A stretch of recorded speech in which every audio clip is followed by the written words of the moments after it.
Some wrestlers talk trash. The Undertaker? He delivered prophecies. For 30 years he stood at the crossroads between life and death, between the mortal world of professional wrestling and something else, something darker, something eternal. This isn't just about a character who wore black and rolled his eyes back. This is about a man who became mythology, who turned 3 simple words into a prayer, a promise, and a threat all at once. He wasn't just feared, he was worshipped. Let's walk through the graveyard of his most haunting words and discover what made The Undertaker more than a wrestler, what made him a force that still echoes in the souls of everyone who ever heard him speak. Quote 1. Rest in peace. November 22, 1990. Survivor Series. A 6 feet 10 inches giant steps into the ring wearing purple gloves and managed by Brother Love. Nobody knew they were witnessing the birth of immortality. But by WrestleMania 7, those purple gloves had turned black, Brother Love was gone, and Paul Bearer stood beside a man who was no longer just Mark Calloway from Houston, Texas. He was something else now. The first time he said rest in peace, with that slow, deliberate cadence that would become scripture to millions, it wasn't just a catchphrase being born. It was a promise being carved into stone. Here's what you don't see in the highlight reels. Rest in peace was never about death. It was about finality. In a business built on comebacks, on heroes rising from defeat, on never give up, The Undertaker offered something different, something terrifying in its certainty. When he said those 3 words, he wasn't threatening to hurt you. He was informing you that your story was over, that whatever chapter you thought you were writing in your career, it was done. The book was closing. And the most chilling part? He was usually right. Every time those words left his lips, something died in that arena. Not just his opponent's momentum, not just their confidence, but something deeper. The illusion that anyone could truly beat The Undertaker when it mattered most. 21 times at WrestleMania, those words proved prophetic. 21 times careers didn't just end, they were completed. Because when The Undertaker said rest in peace, he wasn't burying his opponents, he was elevating them to legend. Quote 2. The spirit of The Undertaker lives within the soul of all mankind. Survivor Series 1994. The most supernatural night in WWE history was unfolding. 2 Undertakers stood face to face, one real, one imposter. But before the truth could be revealed, before the real Deadman could reclaim his throne, he had to remind the world of something they'd forgotten. He wasn't just a man in a costume, he was an idea given flesh. This wasn't Mark Calloway cutting a promo. This was mythology speaking through human vocal cords. The line between performer and character didn't just blur, it evaporated. Strip away the supernatural theatrics for a moment. What Undertaker was really saying was this: I am every dark thought you've ever had, every moment you've wanted to make someone pay, every time you've felt powerful enough to control fate itself. He wasn't claiming to be supernatural, he was claiming to be us, the shadow version of ourselves we're afraid to acknowledge. The part that doesn't forgive, doesn't forget, and doesn't lose. That's why children feared him and adults respected him. That's why he could terrify and inspire in the same breath. Because somewhere deep in the human soul, we all understand what it means to be an Undertaker. We all know what it feels like to bury things that need to stay dead. After this promo, The Undertaker stopped being a wrestling character and became something larger. He became a mirror. Every time you watched him walk that aisle, you weren't just watching a performer, you were confronting a piece of yourself. The spirit of The Undertaker does live within all mankind. It's the part that remembers every wrong, that believes in justice even when justice seems impossible, that knows some things are sacred and some lines should never be crossed.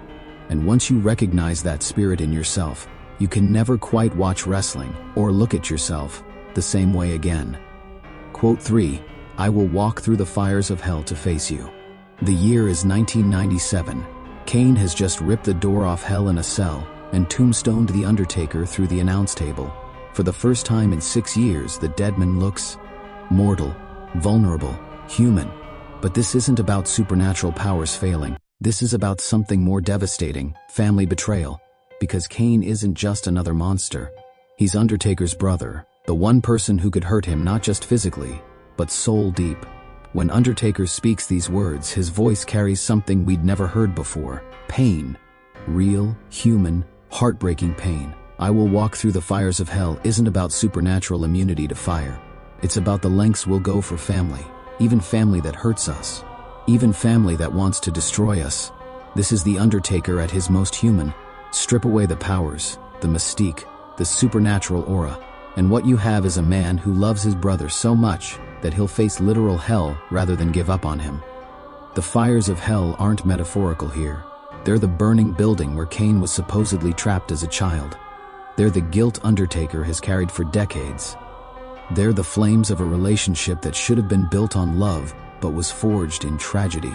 This quote transforms the Undertaker's entire mythology. He's no longer the untouchable force of nature. He's a man carrying the weight of family tragedy, willing to sacrifice everything, including his mystique, for the possibility of redemption. Every match with Kane after this becomes more than entertainment. It becomes therapy played out on a global stage. Two brothers working through trauma, guilt, love, and pain while the world watches. And in the end, that's what makes The Undertaker truly supernatural, not his ability to rise from the dead, but his ability to love someone who represents everything he's tried to bury about himself. Quote 4, "You will rest in peace." WrestleMania 26 to Shawn Michaels. WrestleMania 26. The desert heat of Phoenix feels like a funeral pyre. Shawn Michaels, Mr. WrestleMania himself, lies broken in the center of the ring. His career, his identity, his very soul is on the line, and everyone in that arena knows it. The streak stands at 18-0. But this isn't about statistics anymore. This isn't about supernatural powers or mystical forces. This is about one man ending another man's dream while breaking his own heart in the process. Because make no mistake, The Undertaker didn't want to be here. He didn't want to be the executioner of his friend's career. Listen to how he says it. You will rest in peace. Each word carries the weight of a shovel full of dirt. Each pause is a moment of mourning. This isn't the confident declaration of a conqueror. This is a funeral eulogy being delivered to a living man. The Undertaker isn't speaking as the Deadman here. He's speaking as Mark Calloway, the man who's about to lose one of his closest friends to retirement. He's speaking as someone who understands that sometimes love means being willing to end someone's suffering, even when that someone is fighting to continue. The spacing between the words isn't dramatic effect. It's grief. It's the sound of a man trying to hold himself together while performing the most difficult task of his career. After Shawn Michaels walks away for the final time, something changes in The Undertaker's eyes. The burden of the streak suddenly feels different, heavier, because he realizes that every victory at WrestleMania doesn't just add to his legend, it costs him something. Ending Shawn's career didn't make The Undertaker more powerful. It made him more alone. Because every time he says rest in peace at WrestleMania, he's not just burying his opponent's dreams, he's burying pieces of the era that made him who he is. The streak becomes less about conquest and more about duty. The terrible, necessary duty of being the one who stands watch while legends pass into history. Quote 5, the quote that was never spoken, "This is my yard now." Roman Reigns, WrestleMania 33. WrestleMania 33, Orlando. The Citrus Bowl holds 75,000 people, but it might as well be empty because only two men matter in this moment. Roman Reigns stands over The Undertaker, who has just lost at WrestleMania for the second time in 25 years. The streak is over, the yard has a new owner. And The Undertaker removes his gloves, his coat, his hat. He places them in the center of the ring like burial clothes and walks away. He doesn't speak, he doesn't need to. His silence says everything. Sometimes the most powerful quote is the one never spoken. The Undertaker's refusal to respond to Roman's declaration isn't weakness, it's dignity. It's the recognition that legends don't argue with their successors, they simply let go. For 26 years, The Undertaker had been wrestling's death, the final boss, the ultimate challenge. But death, real death, doesn't come from supernatural forces, it comes from time.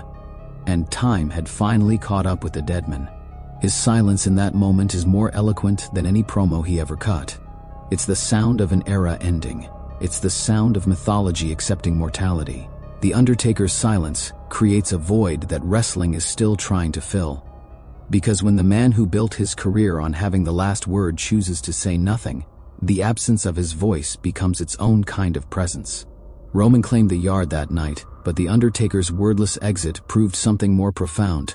True power isn't in what you say, it's in knowing when to say nothing at all. And sometimes, the most powerful quote is the one you choose not to deliver. He wasn't just a wrestler, he was a preacher of pain, a prophet of professional wrestling, a myth made flesh who walked among us for 3 decades. The Undertaker understood something that most performers never grasp. Words aren't just sounds, they're spells. They have the power to create belief, to manufacture fear, to forge legends from thin air. When he said rest in peace, careers didn't just end, they found meaning. When he spoke of walking through hell, he wasn't making threats, he was making promises. When he chose silence over words, he didn't become less powerful, he became eternal. These quotes built more than a legend, they built a language, a way of understanding what it means to be larger than life, while remaining deeply, painfully human. Because at the end of every match, beneath every supernatural moment, behind every chilling proclamation, The Undertaker was asking us the same question. What are you willing to sacrifice to become immortal? Whether you cheered, feared, or cried, you listened when the Deadman spoke. And even now, in the silence that followed his final bow, we're still listening. What Undertaker quote lives in your soul forever?